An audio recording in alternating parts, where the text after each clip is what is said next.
ನಮಸ್ಕಾರ ಸ್ನೇಹಿತರೆ, ಎಲ್ಲರಿಗೂ ನನ್ನ ಯೂಟ್ಯೂಬ್ ಚಾನಲ್ಗೆ ಸುಸ್ವಾಗತ. ಇಲ್ಲಿವರೆಗೂ ನೀವು ನನ್ನ ಯೂಟ್ಯೂಬ್ ಚಾನಲ್ನ ಸಬ್ಸ್ಕ್ರೈಬ್ ಮಾಡಿಲ್ಲ ಅಂದರೆ ದಯವಿಟ್ಟು ಸಬ್ಸ್ಕ್ರೈಬ್ ಮಾಡಿ. ನಾನು ಹೇಳೋ ವಿಚಾರ ನಿಮಗೆ ಇಷ್ಟ ಆಯಿತು ಅಂದರೆ ಲೈಕ್ ಮಾಡಿ, ಕಮೆಂಟ್ ಮಾಡಿ ಹಾಗೂ ನಿಮ್ಮ ಮಿತ್ರರಿಗೆ ಅದನ್ನು ಶೇರ್ ಮಾಡಿ. ಸ್ನೇಹಿತರೆ, ಟಿಕ್ಟಾಕಲ್ಲೂ ಕೂಡ ನನ್ನನ್ನು ನೀವು ಫಾಲೋ ಮಾಡ್ಬೋದು. ಅಲ್ಲಿ ನಿಮಗೆ 1 ನಿಮಿಷದ ಒಳಗೆ ಪ್ರಮುಖ ವಿಷಯಗಳ ಪೂರ್ಣ ಮಾಹಿತಿಯನ್ನು ನೀವು ತಿಳ್ಕೊಬೋದು. ಹಾಗಾದರೆ ಇನ್ನೇನು ತಡ, ಇಂದಿನ ವಿಡಿಯೋನ ನಾವು ಶುರು ಮಾಡೋಣ. Let's start.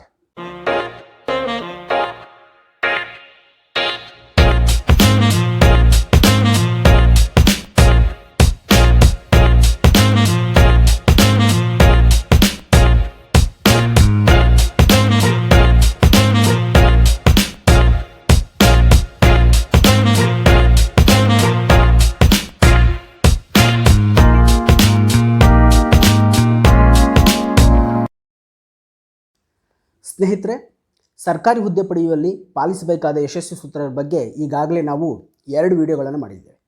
ಭಾಗ 1ರಲ್ಲಿ ಯಾವ ರೀತಿ ನೀವು ಇಚ್ಛಾಶಕ್ತಿಯನ್ನು ಹೊಂದಬೇಕು, ಅದಕ್ಕೆ ಸರಿಯಾದಂತಹ ಜಾಗೃತಿ ಕ್ರಮವನ್ನು ಕೈಗೊಳ್ಳಬೇಕು ಅನ್ನೋದನ್ನ ವಿವರಿಸಿದರೆ, 2ನೇ ಭಾಗದಲ್ಲಿ ಸೂಕ್ತ ಮಾರ್ಗದರ್ಶನ ಹಾಗೂ ಉತ್ತಮವಾದಂತಹ ಸ್ಟಡಿ ಪ್ಲಾನ್ ಅನ್ನು ನಾವು ರೂಪಿಸಿದ್ವಿ.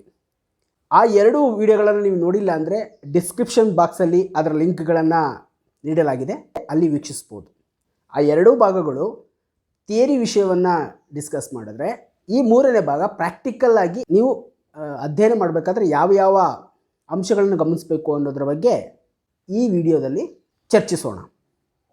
ಸ್ಪರ್ಧಾರ್ಥಿಗಳೇ, ಬಹುತೇಕರು ಸ್ಪರ್ಧಾತ್ಮಕ ಪರೀಕ್ಷೆಗಳಿಗೆ ಓದಬೇಕಾದ್ರೆ, ಪ್ರಿಪೇರ್ ಆಗಬೇಕಾದ್ರೆ ಮಾಡಬಹುದಾದಂಥ 5 ಮಹಾ ಎಡವಟ್ಟುಗಳನ್ನು ಮೊದಲು ನಾವು ತಿಳ್ಕೊಳ್ಳೋಣ. ಮೊದಲೇದು ಅದರ್ಸ್ ಓಲ್ಡ್ ನೋಟ್ಸ್. ಹಿಂದೆ ಸ್ನೇಹಿತರು ಅಥವಾ ಯಾರೋ ಪರಿಚಯ ಇರೋರು ಹಳೆಯ ನೋಟ್ಸನ್ನು ನೀವು ತಗೊಂಡು ಓದೋದು. ಈ ರೀತಿ ಮಾಡಬೇಡಿ, ಯಾಕಂದರೆ ಅವರು ತಮಗೆ ಅರ್ಥವಾಗೋ ರೀತಿ ನೋಟ್ಸನ್ನು ಮಾಡಿರ್ತಾರೆ. ಅವರು ಅರ್ಥೈಸುವ ರೀತಿಯೇ ಬೇರೆ, ನೀವು ಗ್ರಹಿಸೋದು, ನೀವು ಅರ್ಥೈಸೋ ರೀತಿ ಬೇರೆ ಆಗಿರುತ್ತೆ. ಹಾಗಾಗಿ ಅದನ್ನು ಅವಾಯ್ಡ್ ಮಾಡಬೇಕು. 2ನೇದು ಜೆರಾಕ್ಸ್ ಮೆಟೀರಿಯಲ್ಸ್. ಯಾರ್ದೋ ಬುಕ್ಸ್ದು ಜೆರಾಕ್ಸ್ ಮಾಡ್ಕೊಂಡಿರ್ತೀರಿ ಅಥವಾ ಬೇರೆ ಯಾವುದೋ ನೋಟ್ಸನ್ನು ಜೆರಾಕ್ಸ್ ಮೆಟೀರಿಯಲ್ಸ್ ತೊಗೊಂಬಂದು ಓದ್ತೀರಿ. ಅದನ್ನು ಮಾಡಬೇಡಿ, ಯಾಕಂದರೆ ಅಲ್ಲಿ ಕ್ಲಿಯರಾಗಿ ಯಾವ ವಿಷಯ, ಯಾವ ಟಾಪಿಕ್ಕು ಅನ್ನೋದು ಏನೂ ಇರೋದಿಲ್ಲ. ಮತ್ತು ಜೆರಾಕ್ಸ್ ಶೀಟ್ಗಳು ಕೂಡ ನಿಮಗೆ ಅತಿ ಹೆಚ್ಚು ಓದೋಕ್ಕೆ ಸಾಧ್ಯ ಆಗೋದಿಲ್ಲ. ಅಕ್ಷರಗಳ ಕ್ಲಾರಿಟಿ ಇರೋದಿಲ್ಲ, ಕೆಲವೊಂದು ಪಾಯಿಂಟ್ಗಳು ಮಧ್ಯದಲ್ಲಿ ಬಿಟ್ಟು ಹೋಗಿರ್ತವೆ. ಸೊ ಹಾಗಾಗಿ ಜೆರಾಕ್ಸ್ ಮೆಟೀರಿಯಲ್ಸ್ ಕೂಡ ನೀವು ಓದ್ಬಾರ್ದು. 3ನೇದು ಜಂಕ್ ಬುಕ್ಸ್ ಅಂತ ಬರುತ್ತೆ. All subject notes. ಒಂದೇ ಪುಸ್ತಕವನ್ನು ಓದಿ ನೀವು ಸರ್ಕಾರಿ ಉದ್ಯೋಗವನ್ನು ಪಡಿಬೇಕು ಅಂತಕ್ಕಂಥದ್ದು. ಮಾರ್ಕೆಟಲ್ಲಿ ನಿಮ್ಗೆ ತುಂಬ ಈ ಥರ ಪುಸ್ತಕಗಳಿರ್ತವೆ, ಒಂದೇ ಡೈಜೆಸ್ಟ್ ರೀತಿಯಲ್ಲಿ. ಆ ಥರದ್ದು ಕೂಡ ಹೋಗಬೇಡಿ. ಇದು ಕಾಂಪಿಟೇಟಿವ್ ಎಕ್ಸಾಮ್ಸ್ ಆಗಿರೋದ್ರಿಂದ ಒಂದೇ ಪುಸ್ತಕವನ್ನು ಓದಿ ಇದರಲ್ಲಿ ಯಶಸ್ಸು ಗಳಿಸೋದು ಅದು ಕಷ್ಟ ಸಾಧ್ಯನೇ ಇಲ್ಲ ಅಂದ್ಕೊಳ್ಳಿ, ಆ ಥರದ್ದು ಆಗೋದಿಲ್ಲ. 4ನೇದು old and outdated unrelated books. ನೋಡಿ, ನಮ್ಮಲ್ಲಿ ಎಷ್ಟು ಜ್ಞಾನ ಸಂಪತ್ತಿದೆ ಅಂದರೆ ನಾವು ಕೂತ್ಕೊಂಡು ನಾವು ಇರೋವರೆಗೂ ಓದಿದ್ರೂ ಕೂಡ ಮುಗಿಯೋದಿಲ್ಲ, ಅಷ್ಟು ಜ್ಞಾನ ಸಂಪತ್ತಿದೆ. ಆದರೆ ನಾವು ಇಲ್ಲಿ ಒಂದು ನಿರ್ದಿಷ್ಟ ಗುರಿಯನ್ನು ಇಟ್ಕೊಂಡು ಸರ್ಕಾರಿ ಹುದ್ದೆಯನ್ನು ಪಡೆಯೋದಕ್ಕೆ ಓದ್ತಾ ಇರೋದ್ರಿಂದ ನಮಗೆ ರಿಲೇಟೆಡ್ ಆಗಿರೋ ಸಿಲೆಬಸ್ಸಲ್ಲಿ ಏನಿರುತ್ತೆ ಆ ವಿಷಯವನ್ನು ಮಾತ್ರ ಓದಬೇಕು. ಯಾಕಂದರೆ ನಿಮ್ಮ ಸಮಯ, ನಿಮ್ಮ ಶ್ರಮ ಅದಕ್ಕೆ ಸಾರ್ಥಕತೆ ಬರಬೇಕು ಅಂದರೆ ನಾವು ಏನು ಗುರಿಯನ್ನು ಇಟ್ಕೊಂಡಿರ್ತೀವೋ ಅದಕ್ಕೆ ರಿಲೇಟ್ ಆಗಿರುವಂತಹ ಸಿಲೆಬಸ್ ಇರುವಂತಹ ಪುಸ್ತಕಗಳನ್ನು ಮಾತ್ರ ಓದಬೇಕೇ ಹೊರತು ಎಲ್ಲವನ್ನು ಓದೋಕ್ಕೆ ಹೋಗಬೇಡಿ. ಹೀಗಾಗಿ ಬಹುತೇಕ ಸ್ಪರ್ಧಾರ್ಥಿಗಳು ಏನು ಮಾಡ್ತಾರೆ, ಎಲ್ಲ ಬುಕ್ಸನ್ನು ಓದೋಕ್ಕೆ ಹೋಗ್ತಾರೆ. ಹಾಗಾಗಿ ತಾವು ಅಂದ್ಕೊಂಡಿದ್ದನ್ನು ಅವ್ರು ಸಾಧಿಸೋಕ್ಕಾಗೋದಿಲ್ಲ ಅವರು. ಹಾಗಾಗಿ ವರ್ಷಾನುಗಟ್ಟಲೆ ಓದಬೇಕಾಗುತ್ತೆ ಒಂದು ಸರ್ಕಾರಿ ಹುದ್ದೆಯನ್ನು ಪಡೆಯೋದಕ್ಕೆ. ಅದು ಕೂಡ ಸಾಧ್ಯ ಆಗೋದಿಲ್ಲ ಅವ್ರ ಕೈಯಲ್ಲಿ, ಯಾಕಂದರೆ ಅವರು ತಮ್ಮ ಗುರಿಯ ಕಡೆ ಅವರು ಜ್ಞಾನವನ್ನು ವಹಿಸೋದಿಲ್ಲ. ಏನೇನು ಸಿಗುತ್ತೆ ಎಲ್ಲ ಮೆಟೀರಿಯಲ್ಸನ್ನು ಓದೋಕ್ಕೆ ಪ್ರಯತ್ನ ಪಡ್ತಾರೆ. ಕೊನೆಯದಾಗಿ ಅದರ್ಸ್ ಕೋಚಿಂಗ್ ಸೆಂಟರ್ ಮೆಟೀರಿಯಲ್ಸ್ ಅಂತ. ಕೋಚಿಂಗ್ ಸೆಂಟರಲ್ಲಿ ಮೆಟೀರಿಯಲ್ಸನ್ನು ಕೊಡ್ತಾರೆ, ಅದನ್ನು ತೊಗೊಂಬಂದು ನೀವು ಓದ್ತೀರಾ. ಸೊ ಆ ರೀತಿ ಕೂಡ ಮಾಡಬೇಡಿ. ಯಾರೋ ಬರೆದಿರ್ತಾರೆ, ಅದನ್ನು ಅವರ ಹಿನ್ನೆಲೆ ಬೇರೆ ಇರುತ್ತೆ, ಅದನ್ನು ತಂದು ಓದೋದ್ರಿಂದ ನಿಮಗೆ ಯಾವುದೇ ಪ್ರಯೋಜನ ಆಗೋದಿಲ್ಲ. ನೀವು ನಿಮ್ಮ ಗುರಿಯನ್ನು ತಪ್ತೀರಿ, ಬೇರೆ ಬೇರೆ ವಿಷಯಗಳನ್ನ ನೀವು ಓದ್ತೀರಿ, ಅವಶ್ಯಕತೆ ಇಲ್ಲ ನಿಮಗೆ. ಏನು ಸಿಲೆಬಸ್ ಇರುತ್ತೆ ಸಿಲೆಬಸ್ ಬಿಟ್ಟು ಕೇಳೋದಿಲ್ಲ ಕಾಂಪಿಟೇಟಿವ್ ಎಕ್ಸಾಮ್ಸಲ್ಲಿ. ಸೊ ಹಾಗಾಗಿ ನೀವು ನಿಮ್ಮ ಸಿಲೆಬಸ್ಗೆ ಅಂಟಿಕೊಂಡೇ ಇರಬೇಕು. ಸೊ ಅದರ ಬಗ್ಗೆ ಗಮನ ಹರಿಸಿ. ಈ 5 ಮಹಾ ತಪ್ಪುಗಳನ್ನು ಮಾಡಬೇಡಿ, ಇಲ್ಲಾಂದರೆ ಗ್ರೇಟ್ ಡಿಸಾಸ್ಟರ್ ಆಗುತ್ತೆ. ನೀವು ಅಂದ್ಕೊಂಡಿದ್ದ ಗುರಿ ಸಾಧ್ಯ ಆಗೋದಿಲ್ಲ. Must avoid these 5 great disasters to achieve success in competitive exams ಅಂತ ನಾನು ನಿಮ್ಗೆ ಹೇಳ್ತೀನಿ. ವಿದ್ಯಾರ್ಥಿಗಳೇ, ಮುಂದುವರಿದು ಸ್ಪರ್ಧಾತ್ಮಕ ಪರೀಕ್ಷೆಗಳಿಗೆ ಯಾವ ಪುಸ್ತಕಗಳನ್ನು, ಅಧ್ಯಯನ ಸಾಮಗ್ರಿಗಳನ್ನು ನಾವು ಅಧ್ಯಯನ ಮಾಡಬೇಕು ಅನ್ನೋದ್ರ ಬಗ್ಗೆ ಇವಾಗ ತಿಳ್ಕೊಳ್ಳೋಣ. ನೋಡಿ, ಸ್ಪರ್ಧಾತ್ಮಕ ಪರೀಕ್ಷೆಗೆ ನೀವು ಪಠ್ಯಕ್ರಮಕ್ಕೆ ಅನುಗುಣವಾಗಿ ನೀವು ಸಿದ್ಧತೆ ಆಗಬೇಕಾಗುತ್ತೆ. ಹಾಗಾಗಿ ಅಥೆಂಟಿಕೇಟೆಡ್ ಆದ ನೈಜ ಮಾಹಿತಿಯನ್ನು ಒಳಗೊಂಡಂತಹ ಪುಸ್ತಕಗಳನ್ನು ಮಾತ್ರ ಅಧ್ಯಯನ ಮಾಡಬೇಕಾಗುತ್ತೆ. ಮಾರುಕಟ್ಟೆಯಲ್ಲಿ ನಿಮಗೆ ಹಲವಾರು ಪುಸ್ತಕಗಳು, ಮೆಟೀರಿಯಲ್ಸ್ಗಳು ಸಿಗುತ್ತವೆ. ಅವೆಲ್ಲವನ್ನು ಅಧ್ಯಯನ ಮಾಡೋ ಅವಶ್ಯಕತೆ ಇಲ್ಲ. ಕೆಲವೊಂದು ಉತ್ತಮ ಪುಸ್ತಕಗಳನ್ನು ಅಧ್ಯಯನ ಮಾಡಿದರೆ ಸಾಕು. ಬಹುತೇಕ ಸ್ಪರ್ಧಾರ್ಥಿಗಳು ಅಧ್ಯಯನ ಮಾಡುವ, ಪರಾಮರ್ಶಿಸುವ ಪುಸ್ತಕಗಳ ಪಟ್ಟಿ ಈ ರೀತಿ ಇದೆ. ಸ್ಪರ್ಧಾರ್ಥಿಗಳೇ, ಕಾಂಪಿಟೇಟಿವ್ ಎಕ್ಸಾಮ್ಸ್ಗೆ, ಸ್ಪರ್ಧಾತ್ಮಕ ಪರೀಕ್ಷೆಗಳಿಗೆ ಸಾಮಾನ್ಯ ಅಧ್ಯಯನ ಪತ್ರಿಕೆ ಅಂತ ಇರುತ್ತೆ. ಅದನ್ನು ಜನರಲ್ ಸ್ಟಡೀಸ್ ಅಂತ ಕರೀತಾರೆ. ಇದರಲ್ಲಿ ಮುಖ್ಯವಾಗಿ ಭಾರತ ಸಂವಿಧಾನ, ಅದನ್ನು ಭಾರತ ಸರ್ಕಾರ ಮತ್ತು ರಾಜಕೀಯ ಅಂತಲೂ ಕರಿತೀವಿ, ಪಾಲಿಟಿ ಅಂತಲೂ ಕೂಡ ಕರಿತೀವಿ ನಾವು ಅದನ್ನು. ಇತಿಹಾಸ, ಅರ್ಥಶಾಸ್ತ್ರ, ಭೂಗೋಳಶಾಸ್ತ್ರ, ಮಾನಸಿಕ ಸಾಮರ್ಥ್ಯ, ಪ್ರಚಲಿತ ಘಟನೆಗಳು, ವಿಜ್ಞಾನ ಮತ್ತು ತಂತ್ರಜ್ಞಾನ ಹಾಗೂ ಇತರೆ ಈ ಎಲ್ಲ ವಿಷಯಗಳನ್ನು ಅದು ಒಳಗೊಂಡಿರುತ್ತೆ. ಹಾಗಾದರೆ ಈ ಎಲ್ಲ ವಿಷಯಗಳಿಗೆ ಯಾವ ಉತ್ತಮ ಪುಸ್ತಕಗಳು ಮಾರುಕಟ್ಟೆಯಲ್ಲಿ ಲಭ್ಯ ಇದ್ದಾವೆ ಅನ್ನೋದನ್ನು ನಾವು ಇಲ್ಲಿ ಚರ್ಚೆ ಮಾಡೋಣ. ನೋಡಿ, ಮೊದಲಿಗೆ ಭಾರತ ಸಂವಿಧಾನ, ಭಾರತ ಸರ್ಕಾರ ಮತ್ತು ರಾಜಕೀಯ ಅಂತ ಕೂಡ ಅದನ್ನು ಕರಿತೀವಿ. ಇದಕ್ಕೆ ಸಂಬಂಧಿಸಿದಂಗೆ ಕನ್ನಡದಲ್ಲಿ ಯಾವ ಪುಸ್ತಕಗಳಿದ್ದಾವೆ ಅನ್ನೋದನ್ನ ನಾವೀಗ ತಿಳ್ಕೊಳ್ಳೋಣ. ಮೊದಲನೇದು ಭಾರತ ಸಂವಿಧಾನ ಪರಿಚಯ. ಇದನ್ನು ಡಿ ಬಸು ಅಂತಕ್ಕಂಥವ್ರು ಬರೆದಿದ್ದಾರೆ. ದುರ್ಗಾದಾಸ್ ಬಸು ಅಂತ ಕೂಡ ಕರೀತಾರೆ ಅವ್ರನ್ನ, ಅವ್ರು ಬರೆದಿದ್ದಾರೆ. ಎರಡನೇದು ಭಾರತ ಸಂವಿಧಾನ ಮತ್ತು ರಾಜಕೀಯ, PS ಗಂಗಾಧರ್ ಅಂತ ಇದೆ. ಭಾರತ ಸರ್ಕಾರ ಮತ್ತು ರಾಜಕೀಯ, HM ರಾಜಶೇಖರ್ ಅಂತ ಇದೆ. ಭಾರತ ಸಂವಿಧಾನ KM ಸುರೇಶ್ ಅಂತ ಇದೆ. ಇದರಲ್ಲಿ ನಿಮಗೆ ಅತ್ಯಂತ ಸುಲಭವಾಗಿ ಅರ್ಥವಾಗುವಂತಹ ಯಾವುದಾದ್ರೂ 2 ಪುಸ್ತಕಗಳನ್ನು ನೀವು ತೆಗೆದುಕೊಂಡು ಪ್ರಿಪ್ರೇಷನ್ ಮಾಡಿ. ನಾನು ಯಾವುದು ಕೂಡ ನಿಮಗೆ ರೆಕಮೆಂಡ್ ಮಾಡಲ್ಲ. ಈ 4 ಪುಸ್ತಕಗಳು ಉತ್ತಮವಾಗಿದ್ದಾವೆ. ನೀವು ಅದನ್ನು ತೆಗೆದುಕೊಂಡು ಓದಿ. ನಿಮಗೆ ಈಸಿಯಾಗಿ ಅರ್ಥ ಆಗುತ್ತಾ, ನೀವು ಸುಲಭವಾಗಿ ಅದನ್ನು ಗ್ರಹಿಸಬಲ್ಲಿರಾ ಅಂತಕ್ಕಂಥದ್ದನ್ನು ತಿಳ್ಕೊಳ್ಳಿ. ಅದಾದಮೇಲೆ ನೀವು ನಿಮಗೆ ಯಾವುದು ಇಷ್ಟ ಆಗುತ್ತೋ ಅದನ್ನು ಆ 2 ಪುಸ್ತಕಗಳನ್ನ ತೆಗೆದುಕೊಳ್ಳಿ. ಅದ್ರ ಜೊತೆಗೆ ಸಂವಿಧಾನ ವಿಷಯಕ್ಕೆ ಸಂಬಂಧಿಸಿದಂತೆ ಹಿಂದಿನ ಸ್ಪರ್ಧಾತ್ಮಕ ಪರೀಕ್ಷೆಗಳಲ್ಲಿ ಕೇಳಲಾಗಿರೋ ಪ್ರಶ್ನೆಗಳ ಒಂದು ಕ್ವಶನ್ ಬುಕ್ಲೆಟನ್ನು ತೆಗೆದುಕೊಳ್ಳಿ. ಇಂಗ್ಲೀಷಲ್ಲಿ introduction to the constitution of India D Basu ಅವ್ರದ್ದಿದೆ. The constitution of India P Bakshi. Indian polity M Laxmikanth. The Indian constitution Granville Austin. Our constitution Subhash Kashyap. ಇದ್ರ ಜೊತೆ ಪ್ರೀವಿಯಸ್ ಇಯರ್ಸ್ ಕ್ವಶನ್ ಬುಕ್ಲೆಟ್ ಕೂಡ ನೀವು ತೆಗೆದುಕೊಂಡು ಓದ್ಬೋದು, ಇಂಗ್ಲೀಷ್ ಮೀಡಿಯಮ್ ಆದರೆ. ಭಾರತ ಸಂವಿಧಾನವನ್ನು ಯಾಕೆ ಓದಬೇಕು? ನೀವು ಸ್ಪರ್ಧಾತ್ಮಕ ಪರೀಕ್ಷೆಗಳ ಪ್ರಶ್ನೆ ಪತ್ರಿಕೆ ತೆಗೆದುಕೊಂಡು ನೋಡಿ. ಅದರಲ್ಲಿ ಭಾರತ ಸಂವಿಧಾನ ಅಥವಾ ಸರ್ಕಾರದ ಯೋಜನೆಗಳ ಬಗ್ಗೆ ಸಾಕಷ್ಟು ಪ್ರಶ್ನೆಗಳನ್ನು ಕೇಳಿರ್ತಾರೆ. ಯಾಕಂದರೆ ನೀವು ಸರ್ಕಾರಿ ಉದ್ಯೋಗನ ಬಯಸೋದ್ರಿಂದ ಸರ್ಕಾರಿ ನೌಕರರಾಗಿ ನಿಮಗೆ ಅಟ್ಮೋಸ್ಟ್ ಗೊತ್ತಿರಬೇಕಾದದ್ದು ಇದು ಭಾರತ ಸಂವಿಧಾನ. ಯಾಕಂದರೆ ಎಲ್ಲ ಕಾನೂನುಗಳ ತಾಯಿ ಬೇರು ಇದ್ದಂಗೆ ಸಂವಿಧಾನ. ಅದನ್ನು ನೀವು ಅರ್ಥ ಮಾಡ್ಕೊಳ್ಳಿಲ್ಲ ಅಂದರೆ ಬೇರೆ ಕಾನೂನುಗಳನ್ನ ಅರ್ಥ ಮಾಡ್ಕೊಳ್ಳೋಕೆ ಸಾಧ್ಯ ಇಲ್ಲ. ಬೇರೆ ಬೇರೆ ಇಲಾಖೆಗಳಲ್ಲಿ ನೀವು ವರ್ಕ್ ಮಾಡಬೇಕಾಗುತ್ತೆ. ಆ ಇಲಾಖೆಗಳ ಕಾನೂನುಗಳು ಸಂವಿಧಾನದ ಆಧಾರದ ಮೇಲೆ ರಚಿಸಲ್ಪಟ್ಟಿರ್ತವೆ. ಕಾಂಪಿಟೇಟಿವ್ ಎಕ್ಸಾಮ್ಸಲ್ಲಿ ಹಾಗಾಗಿ ಇದರ ಮೇಲೆ ಹೆಚ್ಚಿನ ಪ್ರಶ್ನೆಗಳು ಬರುತ್ತೆ. Most of the current events ಏನಿದೆ, ಪ್ರಚಲಿತ ಘಟನೆಗಳೇನಿದ್ದಾವೆ, ಅವು ಇದರ ಮೇಲೆ ಸರ್ಕಾರದ ನೀತಿಗಳು ಕಾರ್ಯಕ್ರಮದ ಮೇಲೆ ಬಂದಿರುತ್ತೆ. ಹಾಗಾಗಿ ಅದರ ಮೇಲೆ ನೀವು ಗಮನ ಹರಿಸಿ ಓದಬೇಕಾಗುತ್ತೆ. ಎರಡನೇದು ಇತಿಹಾಸ. ಇತಿಹಾಸ ಕೂಡ ನಮ್ಮ ಮುಖ್ಯ.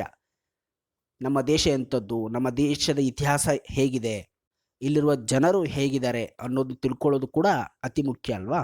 ಹಾಗಾಗಿ ಇತಿಹಾಸದ ವಿಷಯವನ್ನು ಕೂಡ ನೀವು ಓದಬೇಕಾಗುತ್ತೆ. ಇತಿಹಾಸದಲ್ಲಿ ಪ್ರಮುಖವಾಗಿ ನಿಮಗೆ 3 ಭಾಗಗಳಿದ್ದಾವೆ. ಒಂದು ಪ್ರಾಚೀನ ಇತಿಹಾಸ, ಮಧ್ಯಕಾಲೀನ ಇತಿಹಾಸ ಹಾಗೂ ಆಧುನಿಕ ಇತಿಹಾಸ ಅಂತಕ್ಕಂಥದ್ದು. ಸೊ ಇದಕ್ಕೆ ಸಂಬಂಧಿಸಿದಂಗೆ ಕನ್ನಡದಲ್ಲಿ ಹೇಳೋದಾದರೆ ಪ್ರಾಚೀನ ಭಾರತದ ಇತಿಹಾಸ ಕೆ ಸದಾಶಿವ ಅಥವಾ KNA ಅಂತ ಇದ್ದಾರೆ ಆಥರ್ಸು, ಅವರ ಪುಸ್ತಕಗಳನ್ನು ಓದಿ.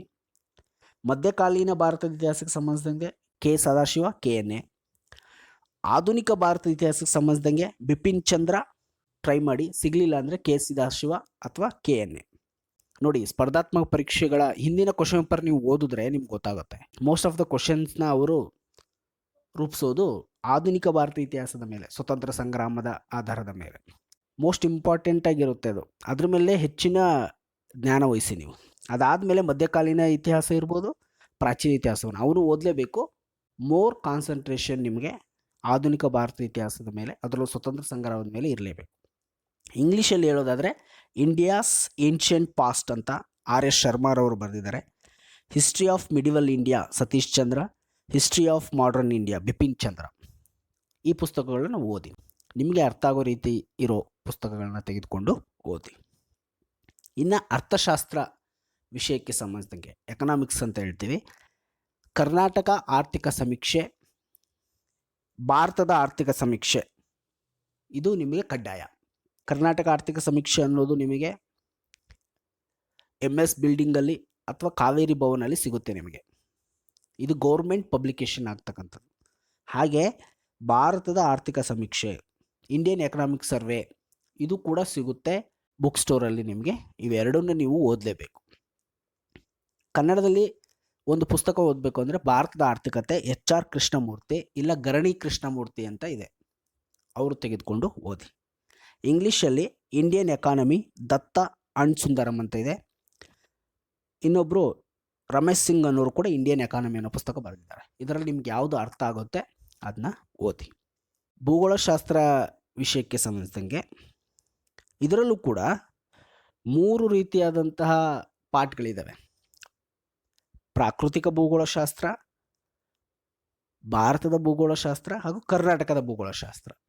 ಇದಕ್ಕೆ ಸಂಬಂಧಿಸಿದಂಗೆ ನಿಮಗೆ ಕನ್ನಡದಲ್ಲಿ ಪ್ರಾಕೃತಿಕ ಭೂಗೋಳಶಾಸ್ತ್ರ ಡಾಕ್ಟರ್ ರಂಗನಾಥ್, ಭಾರತದ ಪ್ರಾದೇಶಿಕ ಭೂಗೋಳಶಾಸ್ತ್ರ ಡಾಕ್ಟರ್ ರಂಗನಾಥ್, ಕರ್ನಾಟಕ ಭೂಗೋಳಶಾಸ್ತ್ರ ಡಾಕ್ಟರ್ ರಂಗನಾಥ್.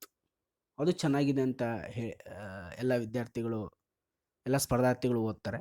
ಅದು ತುಂಬ ಅಥೆಂಟಿಕೇಟೆಡ್ ಆಗಿದೆ, ಅದನ್ನು ಓದಿ. ಇಂಗ್ಲೀಷಲ್ಲಾದರೆ certificate physical and human geography GC Leong ಅವ್ರದ್ದಿದೆ.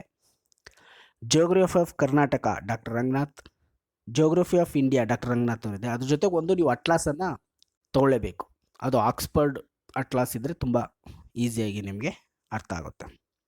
ಇನ್ನು ವಿಜ್ಞಾನ ಮತ್ತು ತಂತ್ರಜ್ಞಾನ, ಸೈನ್ಸ್ ಆ್ಯಂಡ್ ಟೆಕ್ನಾಲಜಿ ವಿಷಯಕ್ಕೆ ಬರೋಣ. ಇಲ್ಲಿ ನಿಮಗೆ ಕನ್ನಡದಲ್ಲಿ 8ರಿಂದ 10ನೇ ತರಗತಿಯ ವಿದ್ಯಾರ್ಥಿಗಳ ವಿಜ್ಞಾನ ಪುಸ್ತಕ ಇದೆಯಲ್ಲ, ಕರ್ನಾಟಕ ಸರ್ಕಾರ ಪಬ್ಲಿಷ್ ಮಾಡೋದು, ಅದನ್ನು ತೆಗೆದುಕೊಂಡು ನೀವು ಓದಿ. ತುಂಬ ಸರಳವಾಗಿ ನಿಮಗೆ ವಿಜ್ಞಾನ ವಿಷಯವನ್ನು ಅದರಲ್ಲಿ ಕವರ್ ಮಾಡಲಾಗಿದೆ. ಅದು ಬಿಟ್ಟು ವಿಜ್ಞಾನ ಮತ್ತು ತಂತ್ರಜ್ಞಾನ ಅಂತ KM ಸುರೇಶ್ ಅವ್ರದ್ದು ಇದೆ. ವಿಜ್ಞಾನ ಮತ್ತು ತಂತ್ರಜ್ಞಾನ ಅಂತ ಹರಿಪ್ರಸಾದ್ ಕೂಡ ಬರೆದಿದ್ದಾರೆ. ಇಂಗ್ಲೀಷಲ್ಲಿ ಸೈನ್ಸ್ ಆ್ಯಂಡ್ ಟೆಕ್ನಾಲಜಿ ಕಲ್ಪನಾ ರಾಜಾರಾಮ್ ಅನ್ನೋರು ಪುಸ್ತಕ ಇದೆ. ಜನರಲ್ ಸೈನ್ಸ್ ಅಂತ SJ ಮಜೀದ್ ರವರು ಬರೆದಿರುವಂಥ ಪುಸ್ತಕ ಕೂಡ ಇದೆ. ಇದರಲ್ಲಿ ನಿಮಗೆ ಯಾವುದಿಷ್ಟನೋ ಅದನ್ನು ನೀವು ಪ್ರಿಫರ್ ಮಾಡಬಹುದು. ಇನ್ನು ಪ್ರಚಲಿತ ಘಟನೆಗಳಿಗೆ ಬಂದರೆ, ಅಂದರೆ ಕನ್ನಡದಲ್ಲಿ ದಿನ ನೀವು ಪ್ರಜಾವಾಣಿ ಪೇಪರನ್ನು ಓದೋದು ಮಸ್ಟ್. ಅದರ ಜೊತೆಗೆ ಮಾಸಿಕಗಳು ಬರ್ತವೆ. ಉದಾಹರಣೆಗೆ ಸ್ಪರ್ಧಾ ವಿಜೇತ ಇರ್ಬೋದು, ಸ್ಪರ್ಧಾ ಚೈತ್ರ, ಸ್ಪರ್ಧಾ ಸ್ಫೂರ್ತಿ. ಇದರಲ್ಲಿ ಯಾವುದಾದ್ರೂ 2ಅನ್ನು ನೀವು ಕೊಂಡ್ಕೊಂಡು ಇವನು ಓದಿ. ನಿಮಗೆ ಪ್ರಚಲಿತ ಘಟನೆಗಳು ಅಧ್ಯಯನಕ್ಕೆ ಇವು ಸಹಾಯ ಆಗ್ತವೆ. ಇಂಗ್ಲೀಷಲ್ಲಿ ಅಂತಂದರೆ ದ ಹಿಂದೂ ಪೇಪರ್ ಬರುತ್ತೆ, ಆ ಹಿಂದೂ ಪೇಪರನ್ನು ಓದಿ. ಮ್ಯಾಗ್ಝಿನ್ಸ್ ಅಂತಂದರೆ ಕಾಂಪಿಟೇಷನ್ ಸಕ್ಸಸ್ ರಿವ್ಯೂ, ಪ್ರತಿಯೋಗಿತಾ ದರ್ಪಣ್ ಅಥವಾ ಟೈಮ್ಸ್ ನವರು ಕೂಡ ಮ್ಯಾಗ್ಝಿನನ್ನು ಬಿಡ್ತಾರೆ, ಅದನ್ನು ಓದಿ ನಿಮಗೆ ಕರೆಂಟ್ ಇವೆಂಟ್ಸನ್ನು ನೀವು ಕವರ್ ಮಾಡ್ಬೋದು. ಇನ್ನು ಮಾನಸಿಕ ಸಾಮರ್ಥ್ಯ ಮೆಂಟಲ್ ಎಬಿಲಿಟಿಗೆ ಬರೋದಾದರೆ ಕನ್ನಡದಲ್ಲಿ 3 ಪುಸ್ತಕಗಳು ನಿಮಗೆ ಉತ್ತಮವಾಗಿದ್ದಾವೆ. ಅದರಲ್ಲಿ ಯಾವುದಾದ್ರೂ ನೀವು ಓದ್ಬೋದು. ಬೌದ್ಧಿಕ ಸಾಮರ್ಥ್ಯ ಗುರುರಾಜ್ ಬುಲ್ಬುಲೆ ಅವ್ರದ್ದು, ಮೆಂಟಲ್ ಎಬಿಲಿಟಿ ಪ್ಲಸ್ ಅಂತ ಅಂಜನಪ್ಪ AN ಅವ್ರದ್ದು, ಮಾನಸಿಕ ಸಾಮರ್ಥ್ಯ ಮಂಜುನಾಥ್ ಬ್ಯಾಡ್ಗೇರ್ ಅವ್ರದ್ದು. ಈ ಪುಸ್ತಕಗಳು ಇದ್ದಾವೆ. ಇಂಗ್ಲೀಷಲ್ಲಿ verbal and non verbal reasoning doctor RS Agarwal ಅವ್ರದ್ದು, ಅನಾಲಿಟಿಕಲ್ ರೀಸನಿಂಗ್ MK ಪಾಂಡೆ ಅಂತಕ್ಕಂಥವ್ರದ್ದು ಇದೆ. ಇಷ್ಟು ಪುಸ್ತಕಗಳೊಂದಿಗೆ ನೀವು ಇನ್ನು 4 ಪುಸ್ತಕ ಮತ್ತು ಮ್ಯಾಗ್ಝಿನ್ ಓದೋದು ಕಡ್ಡಾಯವಾಗಿದೆ. ಅದರಲ್ಲಿ ಒಂದು ಕರ್ನಾಟಕ ಕೈಪಿಡಿ ಅಂತ. ಇದು ಗೆಜೆಟಿಯರ್ ಇಲಾಖೆ ಪ್ರತಿ ವರ್ಷ ಪ್ರಿಂಟ್ ಮಾಡಿ ಒಂದು ಕೈಪಿಡಿ ರೀತಿಯಲ್ಲಿ ಬಿಡುತ್ತೆ. ಅದನ್ನು ತೆಗೆದುಕೊಂಡೋಗಿ ಅದು ಅಥೆಂಟಿಕೇಟೆಡ್ ಕರ್ನಾಟಕದ ಬಗ್ಗೆ ಮಾಹಿತಿಯನ್ನು ಹೊಂದಿದೆ. ಎರಡನೇದು ಇಂಡಿಯನ್ ಇಯರ್ ಬುಕ್ ಅಂತ ಬರುತ್ತೆ. ಅದು ಪ್ರತಿ ವರ್ಷ ಪಬ್ಲಿಷ್ ಮಾಡುತ್ತೆ ಭಾರತ ಸರ್ಕಾರ. ಅದರ ಜೊತೆಗೆ ಯೋಜನಾ ಅಂತಕ್ಕಂಥದ್ದು ಬರುತ್ತೆ. ಇದು ಸೋಷಿಯೋ ಎಕನಾಮಿಕ್ ಕಂಡೀಷನ್ಸ್ಗೆ ನಿಮಗೆ ಬೆಳಕನ್ನು ಚೆಲ್ಲುತ್ತೆ. ಹಾಗೆ ಕುರುಕ್ಷೇತ್ರ ಅಂತ ಬರುತ್ತೆ. ಇದು ರೂರಲ್ ಎಕಾನಮಿ ಬಗ್ಗೆ, ಗ್ರಾಮೀಣ ಅಭಿವೃದ್ಧಿ, ಗ್ರಾಮೀಣ ಆರ್ಥಿಕತೆಯ ಬಗ್ಗೆ ಇದು ನಿಮ್ಗೆ ಬೆಳಕನ್ನು ಚೆಲ್ಲುತ್ತೆ. ಇವು ಕೂಡ ತುಂಬ ಇಂಪಾರ್ಟೆಂಟ್ ನಿಮಗೆ ಕಾಂಪಿಟೇಟಿವ್ ಎಕ್ಸಾಮ್ಸಲ್ಲಿ. ಸೊ ಹಾಗಾಗಿ ಈ ಎಲ್ಲ ನೀಡಿರುವ ಪುಸ್ತಕಗಳಲ್ಲಿ ನಿಮಗೆ ಯಾವುದು ಸುಲಭವಾಗಿ ಅರ್ಥ ಆಗುತ್ತೋ ಅಂತ ತೆಗೆದುಕೊಳ್ಳಿ. ಅದರಲ್ಲಿ ಕರ್ನಾಟಕ ಆರ್ಥಿಕ ಸಮೀಕ್ಷೆ, ಭಾರತದ ಆರ್ಥಿಕ ಸಮೀಕ್ಷೆ, ಕರ್ನಾಟಕ ಕೈಪಿಡಿ, ಇಂಡಿಯನ್ ಇಯರ್ ಬುಕ್ಕು, ಯೋಜನಾ, ಕುರುಕ್ಷೇತ್ರ ಇವು ಕಂಪಲ್ಸರಿ. ಮಿಕ್ಕಿದ್ದು ನೀವು ಯಾವ ಪುಸ್ತಕ ಅಥವಾ ಮ್ಯಾಗ್ಝಿನನ್ನು ಬೇಕಾದರೂ ನೀವು ತೆಗೆದುಕೊಳ್ಬೋದು. ಸಾಕಷ್ಟು ವಿದ್ಯಾರ್ಥಿಗಳು ಕೇಳ್ತಾರೆ, ಸರ್ ಇಷ್ಟೊಂದು ಪುಸ್ತಕ ಓದಬೇಕಾ, ಶಾರ್ಟ್ಕಟ್ ಏನೂ ಇಲ್ವಾ ಅಂತ ಕೇಳ್ತಾರೆ. Don't search for shortcuts. Shortcuts gives only shorter success. ನೀವು ಅಡ್ಡದಾರಿಗಳನ್ನ ಹುಡುಕಿದ್ರೆ ನಿಮ್ಮ ಜೀವನ ಕೂಡ ಅಡ್ಡಡ್ಡ ಆಗುತ್ತೆ. ನೀವು ರಾಜ ಆಗಬೇಕು ಅಂತಂದರೆ ರಾಜ ಮಾರ್ಗದಲ್ಲೇ ನಡಿಬೇಕು. ಅಡ್ಡದಾರಿನ ಹಿಡಿದು ರಾಜ ಆದರೆ ಕೇವಲ ಕೆಲವು ದಿನಗಳಿಗೆ ಮಾತ್ರ ರಾಜ ಆಗ್ಬೋದು. ನೀವು ಜೀವಮಾನ ಇಡೀ ರಾಜ ಆಗೋಕ್ಕಾಗಲ್ಲ.